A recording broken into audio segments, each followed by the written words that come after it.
Champions ট্রফির ফাইনালে মাঠে নামছে ভারত ও নিউজিল্যান্ড। এবারের চ্যাম্পিয়ন্স ট্রফিতে বৃষ্টিতে বেশ কিছু ম্যাচ ভেস্তে যাওয়াতে ফাইনালের আগেও চোখ রাখতে হচ্ছে সেই দিকে।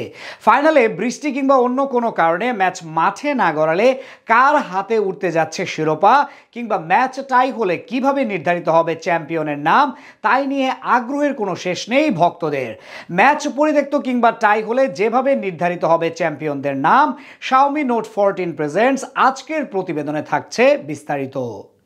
এবারের চ্যাম্পিয়ন্স ট্রফিতে বৃষ্টি বাগড়া দিয়েছে বেশ কয়েকটি ম্যাচে। বিশেষ করে পাকিস্তানের মাটিতে বেশি ভুগতে হয়েছে দলগুলোকে। বৃষ্টিতে 15 ম্যাচের টুর্নামেন্টের 3টি ম্যাচের ফলই আসেনি। এমনকি বাংলাদেশ পাকিস্তান ও দক্ষিণ আফ্রিকা ম্যাচে টস পর্যন্ত হয়নি। প্রথম ইনিংসের পর বৃষ্টির কারণে পরিত্যক্ত হয়েছে আফগানিস্তান ও অস্ট্রেলিয়ার ম্যাচও। ফাইনাল ম্যাচের আগে তাই প্রশ্ন উঠেছে, বৃষ্টি বা অন্য কোনো কারণে ম্যাচ মাঠে না গড়ালে চ্যাম্পিয়ন নির্ধারিত হবে কিভাবে। 2019 সালের বিশ্বকাপের কথা মনে আছে নিশ্চয়ই। ওই আসরে ফাইনাল ম্যাচে 50 ওভারে দুই দলই করেছিল সমান রান। তাতে করে ম্যাচ গড়ায় সুপার ওভারে।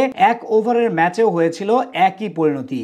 ইংল্যান্ডের 15 রানের জবাবে কিউইরাও করেছিল সমান 15 রান। সুপার ওভারেও টাই হওয়াতে ম্যাচে বাউন্ডারি বেশি মারায় শিরোপা জিতেছিল ইংল্যান্ড। তবে এরপর থেকে নিয়মটা নিয়ে বেশ চটেছিল ক্রিকেট বিশ্লেষকরা। অনেকেই দাবি করেছেন বিশ্বকাপের ম্যাচে নিউজিল্যান্ডের সাথে অন্যায় করেছিল আইসিসি। তাতে বিষয়টা নিয়ে বেশ চিন্তায় ছিল ক্রিকেটের নিয়ন্ত্রক সংস্থা। ক্রিকেট বিশ্লেষকদের রোষানলে পড়ে শেষ পর্যন্ত নিয়মটা পরিবর্তন করতে বাধ্য হয় আইসিসি। এরপর থেকেই ম্যাচ টাই হলে যতক্ষণ পর্যন্ত ম্যাচের ফলাফল না আসবে ততক্ষণ পর্যন্ত সুপার ওভার চলতে থাকবে। চ্যাম্পিয়ন্স ট্রফির ফাইনালে একবার বৃষ্টি হানা দিয়েছিল। 2002 সালে শ্রীলঙ্কায় অনুষ্ঠিত আসরের ফাইনালে উঠেছিল ভারত ও স্বাগতিক শ্রীলঙ্কা। তবে বৃষ্টির কারণে মাঠে গড়াতে পারেনি ম্যাচটি। আর তাতে রিজার্ভ ডে না থাকায় দুই দলকে যৌথ চ্যাম্পিয়ন ঘোষণা করেছিল আইসিসি। এবারের চ্যাম্পিয়ন্স ট্রফির ফাইনাল মাঠে গড়াবে আগামী 9 মার্চ। বৃষ্টিতে বা অন্য কোনো কারণে ম্যাচ মাঠে না গড়াতে পারলে বিকল্প ব্যবস্থা রেখেছে আইসিসি। সেক্ষেত্রে ম্যাচ গড়াবে রিজার্ভ ডেতে। বৃষ্টি কিংবা অন্য কোনো কারণে যদি ওই দিনও ম্যাচ অনুষ্ঠিত না হয়, তাতে কি রয়েছে আইসিসির নিয়মে, সেক্ষেত্রে অন্য কোনো কিছুই বিবেচনাতে আনা হবে না। 2002 সালের মতোই যৌথ চ্যাম্পিয়ন ঘোষণা করবে আইসিসি।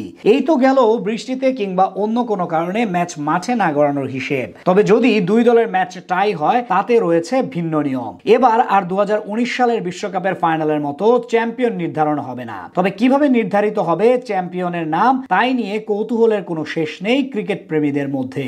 সেক্ষেত্রে নতুন একটি নিয়মের ব্যবস্থা করেছে আইসিসি। যতক্ষণ পর্যন্ত ম্যাচের নিষ্পত্তি না ঘটবে ততক্ষণই চলতে থাকবে সুপার ওভার। এবারের চ্যাম্পিয়ন্স ট্রফির ফাইনালে উঠেছে দুইবারের চ্যাম্পিয়ন ভারত ও একবারের চ্যাম্পিয়ন নিউজিল্যান্ড। 2000 সালে অনুষ্ঠিত ফাইনালে ম্যান ইন ব্লুদের হারিয়ে টুর্নামেন্টে নিজেদের প্রথম শিরোপা জিতেছিল ব্ল্যাক ক্যাপসরা। ভারত 2002 সালের যৌথ চ্যাম্পিয়ন হবার পর 2013 সালে ইংল্যান্ডকে হারিয়ে নিজেদের দ্বিতীয় শিরোপা জিতেছিল। গ্রুপ পর্বে এবারের আসরেও মুখোমুখি হয়েছিল দুই দল, যেখানে কিউইদের হারিয়েছিল রোহিত কোহলিরা।